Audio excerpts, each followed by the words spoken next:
Hello, UPSC ज्ञान दैनिक की इस बेस्ट प्लेटफॉर्म में आप सभी का बहुत बहुत स्वागत है। मैं पूजा पटेल।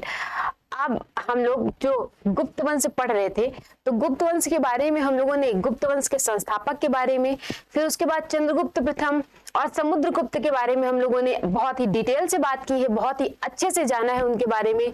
तो आप लोग जब उनको उस क्लास को देख के पीवाईक्यू सॉल्व करेंगे तो आपके सारे क्वेश्चन बहुत ही आसानी से सॉल्व हो जाएंगे, है ना। तो आज जो हम नया टॉपिक शुरू करेंगे वो नया टॉपिक कौन सा है, तो वो गुप्त वंश का एक महान सम्राट है। महान सम्राट से आप लोगों को आइडिया लग गया होगा कि वो सम्राट कौन हो सकता है। तो वो सम्राट है, वो है चंद्रगुप्त विक्रमादित्य, है ना। कौन है वो? चंद्रगुप्त विक्रमादित्य। तो आज हम लोग चंद्रगुप्त विक्रमादित्य के बारे में बहुत ही अच्छे से, बहुत ही डिटेल से बात करेंगे। तो चलिए, चंद्रगुप्त विक्रमादित्य के बारे में अगर हम लोग बात करें तो चंद्रगुप्त विक्रमादित्य का दूसरा नाम जो था वो कौन सा था, तो वो है देवगुप्त, है ना। देवगुप्त या देवराज, इसके अन्य नाम थे चंद्रगुप्त के, है ना। इसकी माता का क्या नाम है? इसकी माता का नाम है दत्त देवी। चंद्रगुप्त की माता का नाम आइए देख लेते हैं हम लोग बोर्ड में। तो इस चंद्रगुप्त विक्रमादित्य के बारे में हम लोग आज पढ़ेंगे।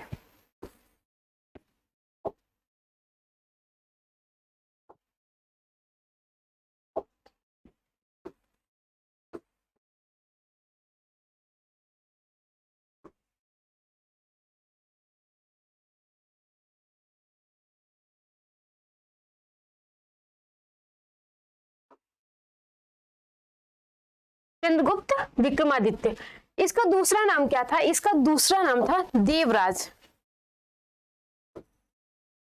इसका दूसरा नाम था देवराज या फिर देवगुप्त। इसकी माता का क्या नाम है? इसकी माता का नाम है दत्त देवी। इसकी माता का नाम दत्त देवी है। ये इसकी माता जी हैं। माता का नाम क्या है? इसकी माता का नाम दत्त देवी है। ये जो चंद्रगुप्त, इसका चंद्रगुप्त नाम है, लेकिन ये जो विक्रमादित्य और विक्रमांका, ये इसकी उपाधियां हैं। ये क्या है? ये दोनों इसकी उपाधियां हैं। चंद्रगुप्त के बारे में बात करें तो चंद्रगुप्त इसका नाम है, विक्रमादित्य और विक्रमांका ये दोनों इसकी उपाधियां हैं। अन्य नाम इसके कौन कौन से हैं? तो अन्य नाम इसके कौन है? देवराज या फिर देवगुप्त। देवराज या फिर देवगुप्त, है ना। इसकी माता का नाम है दत्त देवी। चंद्रगुप्त के बारे में एक बहुत ही प्रचलित कहानी जो है जानी जाती है या फिर कही गई है। और ये कहाँ कही गई है? विशाख दत्त के मुद्रा राक्षस में कही गई है ना। ये विशाख दत्त के देवी चंद्रगुप्तम में कही गई। मुद्रा राक्षस में देवी चंद्रगुप्तम किसने लिखी है? तो विशाख दत्त ने लिखी है ना। तो ये देवी चंद्रगुप्तम में कही गई है कि चंद्रगुप्त से पहले एक शासक था, वो उसका भाई ही था। उसका नाम था रामगुप्त। तो रामगुप्त चंद्रगुप्त से पहले शासक था। तो शकों ने इसके राज्य पर आक्रमण किया। तो इसने क्या किया? शकों से अपने राज्य की रक्षा करने के लिए इसने अपनी पत्नी, जिसका नाम था ध्रुव देवी, अपनी पत्नी को शकों के हाथ में सौंप दिया और कहा कि हम अपनी पत्नी को सौंप रहे हैं, क्योंकि शायद डिमांड रही होगी कि अपनी पत्नी को सौंपिए तो फिर हमारे पास हमको दीजिए, तो हम आपके राज्य में शांति व्यवस्था बनाए रखेंगे, आपके राज्य में आक्रमण नहीं करेंगे। तो क्या किया कि रामगुप्त ने अपनी पत्नी ध्रुव देवी को शकों के हवाले कर दिया। करने की बात एकदम पक्की कर ली थी कि ठीक है, हम अपनी पत्नी को तुमको देंगे और हमारे राज्य में शांति का माहौल होना चाहिए, आप हमारे राज्य में आक्रमण नहीं करेंगे। ऐसा हुआ था। लेकिन जब बात एकदम पक्की हो गई, अब क्या हुआ कि उस टाइम जब जहां पे ध्रुव देवी जाने वाली थी, तो वहां पर ध्रुव देवी को नहीं बैठाया गया और चंद्रगुप्त विक्रमादित्य जो बना बाद में शासक, उसका नाम था देवगुप्त पहले। तो क्या हुआ? देवगुप्त जो है ध्रुव देवी के स्थान पर पालकी में बैठकर शकों के यहाँ गया और फिर शकों के राजा को, जो शकों का मुखिया होता है, उसकी हत्या कर दी और हत्या करके शकों के राज्य पर भी अधिकार कर लिया। और जब अपने राज्य में वापस आया तो अपने भाई जो रामगुप्त था, जिसने अपनी पत्नी को शकों के हवाले करने की सोची थी, उसकी भी हत्या कर दी और क्या किया, अपने राज्य पर अपना राज्याभिषेक किया, गुप्त वंश के राज्य पर अपना राज्याभिषेक करवाया और खुद गुप्त वंश का शासक बन बैठा। जब खुद ही गुप्त वंश का शासक बन बैठा, फिर उसने क्या किया, जो रामगुप्त की पत्नी ध्रुव देवी थी उससे विवाह कर लिया, है ना, उससे विवाह कर लिया।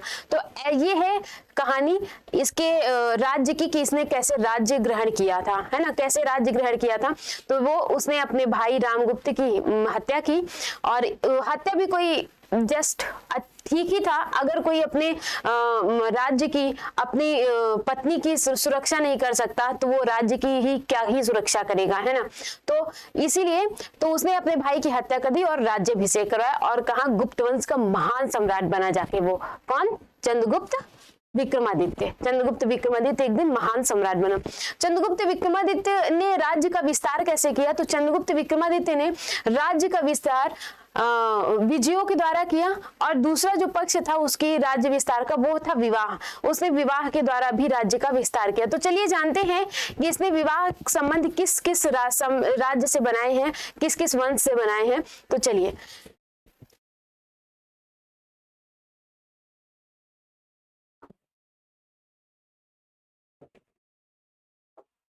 इसने पहले नागवंशी कन्या, नागवंश की कन्या से विवाह किया, उसका नाम था कुबेर नागा। कुबेर नागा ने नागवंश की कन्या से विवाह किया।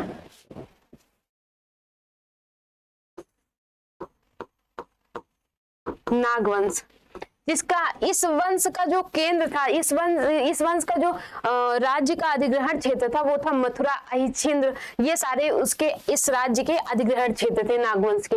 तो नागवंश की एक राजकुमारी थी, उनका नाम था कुबेर नागा। उनका क्या नाम था? कुबेर नागा। कुबेर नागा से चंद्रगुप्त ने विवाह किया, ठीक है। कुबेर नागा से चंद्रगुप्त ने विवाह किया। कुबेर नागा से चंद्रगुप्त ने विवाह किया। अब जब कुबेर नागा से चंद्रगुप्त ने विवाह किया तो इनसे एक पुत्री उत्पन्न हुई, पुत्री का जन्म हुआ जिसका नाम था प्रभावती, जिसका नाम था प्रभावती।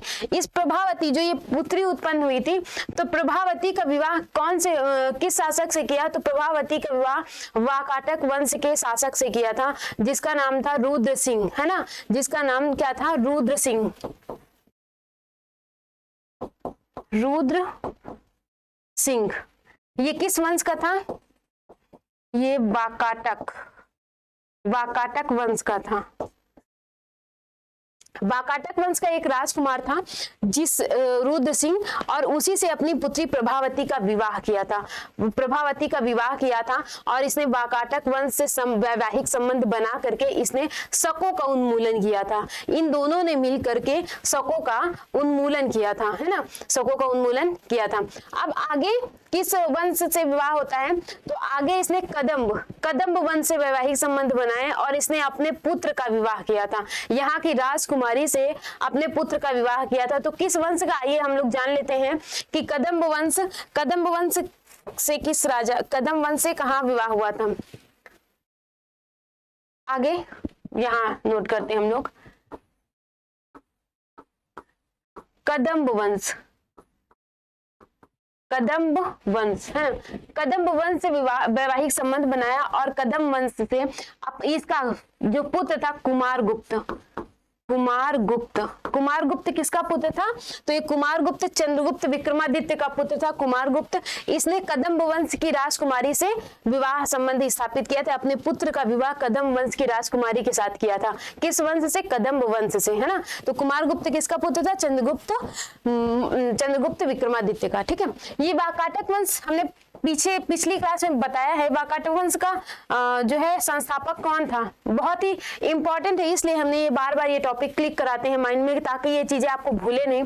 तो वाकाटक वंश का जो संस्थापक है वो है विंध्य शक्ति। ये इंपॉर्टेंट है, हर एक एग्जाम की दृष्टि से। ठीक है, वाकाटक वंश का जो है संस्थापक कौन है? विंध्य शक्ति। ये एक ब्राह्मण वंश था पूरा, है ना, वाकाटक वंश एक ब्राह्मण वंश था। तो चलिए आगे हम लोग बात करेंगे।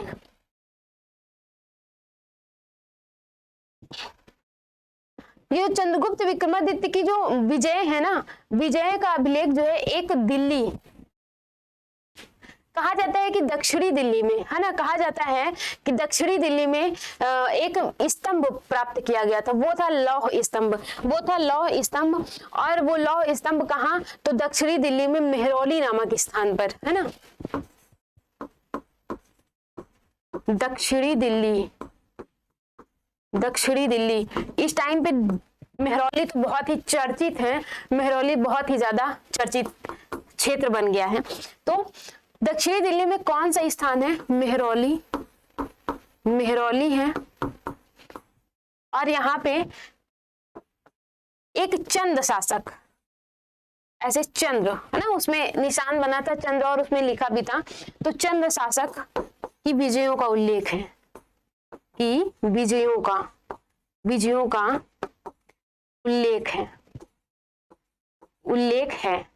इससे ये ज्ञात होता है, इससे विद्वानों ने ये अनुमान लगाया कि ये जो चंद्र है वो चंद्रगुप्त से रिलेशन किया, चंद्रगुप्त से संबंध बताया और कहा कि ये जो स्तंभ है, ये जो लौह स्तंभ है, ये जो मेहरौली था ये एक लौह स्तंभ था, मेहरौली में एक लौह स्तंभ था, स्तंभ था। ये स्तंभ ऐसा है कि एकदम खुले आसमान के नीचे है, लेकिन आज भी वहां पे इस लौह में, लोहे के स्तंभ में जंग नहीं लगी है, कोई भी मतलब बिल्कुल भी बेकार नहीं हुआ, जैसा स्थापित हुआ था वैसा ही आज भी है ना। तो ये इसमें एक अनोखी बात है कि इसमें जंग भी नहीं लगे, खुले आसमान के नीचे, ना जाने कब से, कितने सालों से, कितनी सदियों से है, लेकिन फिर भी इसमें बिल्कुल बेकार होने के कोई चांस अभी भी नहीं दिख रहे हैं ना।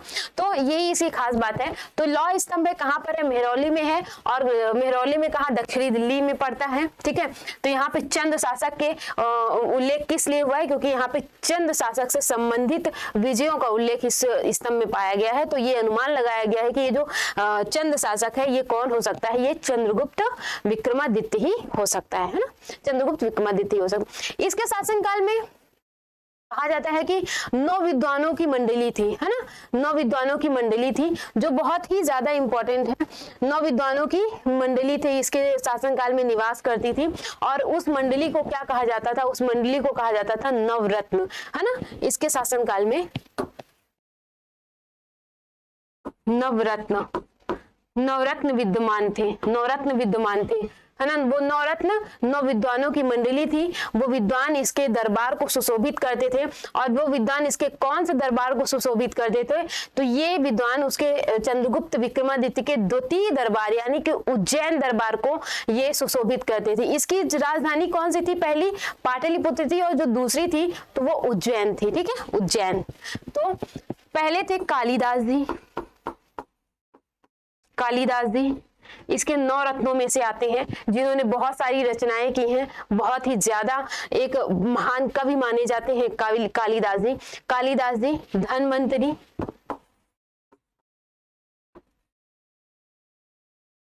धन्वंतरी,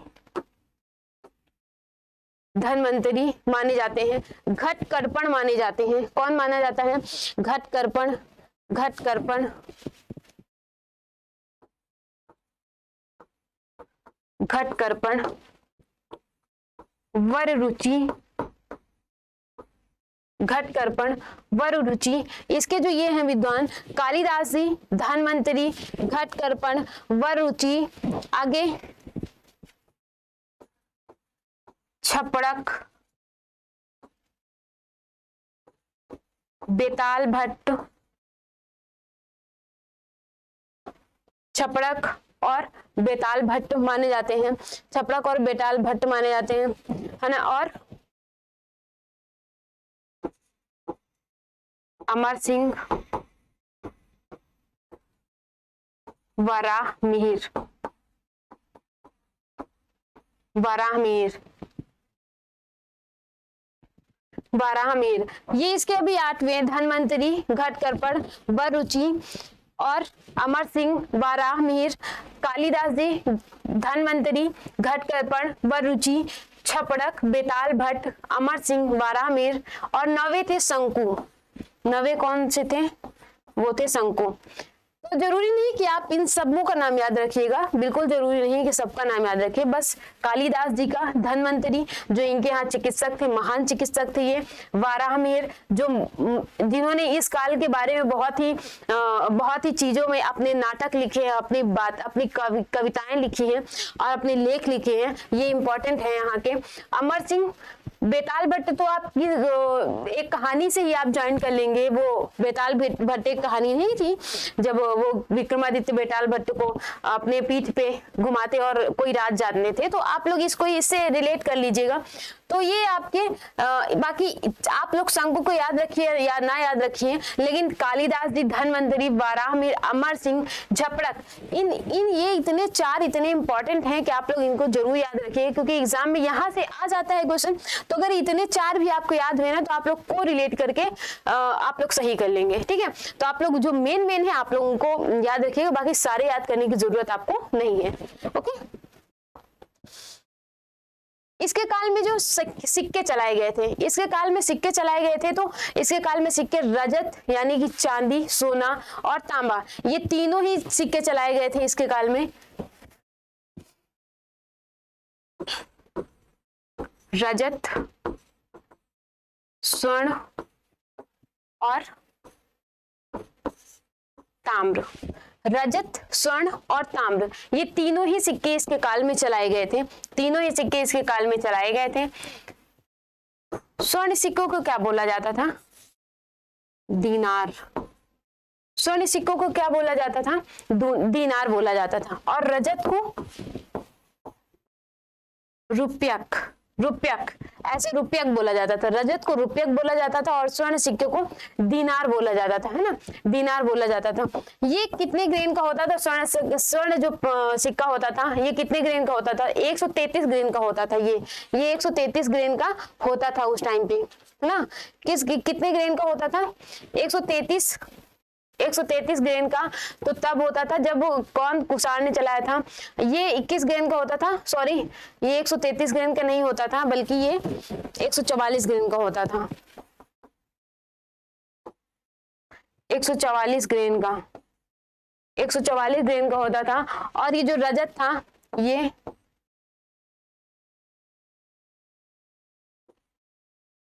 32.36 ग्रेन का होता था, है ना, 32.36 ग्रेन का होता था। तो आप लोग याद रखिएगा कि ये जो स्वर्ण सिक्का होता था उसको दीनार बोला जाता था चंद्रगुप्त विक्रमादित्य के समय में, यानी कि पूरे गुप्त काल में ही इसको दीनार बोला जाता था। और 144 ग्रेन का जो होता था, फिर रजत जो सिक्का होता था उसको रुपयक बोला जाता था। और ये कितने ग्रेन का होता है? ये 32.36 ग्रेन का होता था, है ना। ये जरूर आप लोग याद रखिएगा, ये आप लोग याद रखिएगा, है ना, बहुत मोस्ट इंपॉर्टेंट है। आगे इसने कुछ सिक्के चलाए थे, जैसे वो कौन कौन से सिक्के थे?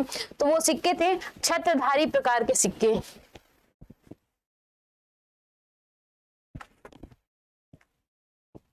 वो सिक्के कौन कौन से थे? जैसे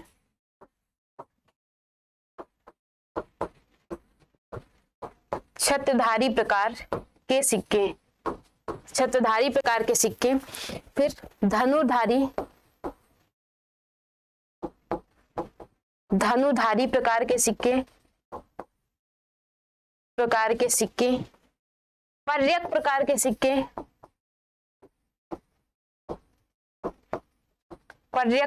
के सिक्के, सिंह निहंता,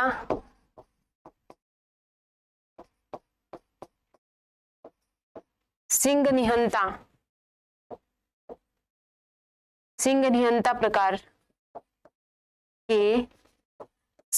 प्रकार के सिक्के। और जो एक लास्ट है वो है अश्वरोही, यू यहां लिख लेते हैं,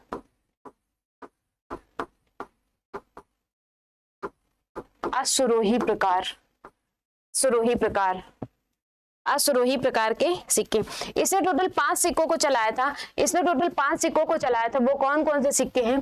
तो वो सिक्के हैं अश्वरोही प्रकार का सिक्का पहला है, फिर दूसरा है छत्रधारी प्रकार का, तीसरा है धनुधारी प्रकार का, चौथा है पर्याप्त प्रकार का और पांचवा है सिंह निहंता। इसमें सबसे इंपॉर्टेंट जो सिक्का है वो है सिंह निहंता। इसको बोलते हैं व्याघ्र शैली का सिक्का। व्याघ्र शैली का सिक्का इसने कब चलाया था? व्याघ्र शैली का सिक्का इसने जब वाकाटक वंश के रुद्र सिंह के साथ मिल करके जब इसने शकों का निवारण, शकों का उन्मूलन किया था, शकों को मारा था, शकों को पराजित किया था, तब उस खुशी में इसने मालवा क्षेत्र में, सभी क्षेत्रों में नहीं, मालवा क्षेत्र में इसने व्याघ्र शैली के सिक्के चलाए थे। वो जो सिक्के थे वो किस धातु के थे? तो वो चांदी धातु के थे, है ना। व्याघ्र शैली के इसने सिक्के कब चलाए थे?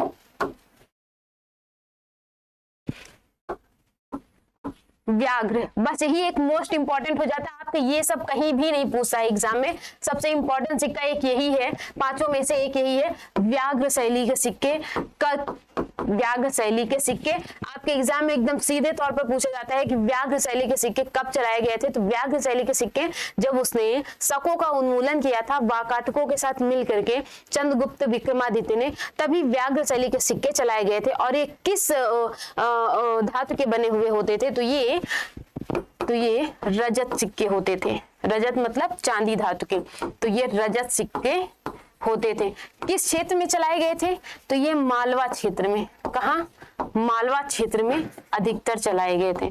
मालवा क्षेत्र में अधिकतर चलाए गए थे। इसके काल में एक चीनी यात्री आया था जिसको बोलते हैं फाहियान, है ना। फाहियान आया था। तो फाहियान इसके काल में आया था।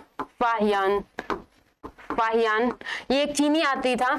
तो फाहियान आया था इसके काल में और क्या किया था? इसका बचपन का नाम कुड था। फाहियान के बचपन का नाम कुड था। ये एक बौद्ध धर्म से संबंधित एक भ्रमण करने आया था, यूं कह लीजिए, भारत में। तो उस टाइम पे शासनकाल किसका था? उस टाइम पे भारत में शासनकाल चंद्रगुप्त विक्रमादित्य का था। तो इसने बहुत ही अच्छे ढंग से अपने वृत्तांत में चंद्रगुप्त के सांस्कृतिक चीजों का वर्णन किया है। तो इसके बारे में हम लोग फाहियान के बारे में एक अच्छे से डिटेल से हम लोग कल बात करेंगे। और 2 शासक और बचे हैं, उनके बारे में कल बात करेंगे। तो आज की क्लास हम लोग यही रखते हैं। कल हम लोग फाहियान को और 2 शासक और हैं, वो 2 शासक कुमारगुप्त और स्कंदगुप्त, उनके बारे में हम लोग कल बात करेंगे। तो आज की क्लास हम लोग यही रखते हैं। फाहियान को हम आज छोटा सा बता तो दें, लेकिन इसके बारे में कुछ चीजें ना डिटेल से पूछी जाती हैं, तो कोई मतलब नहीं रहेगा, है ना। तो चलिए बताते हैं हम लोग कल और मिलेंगे कल। तो आज की क्लास यहीं तक, ठीक है।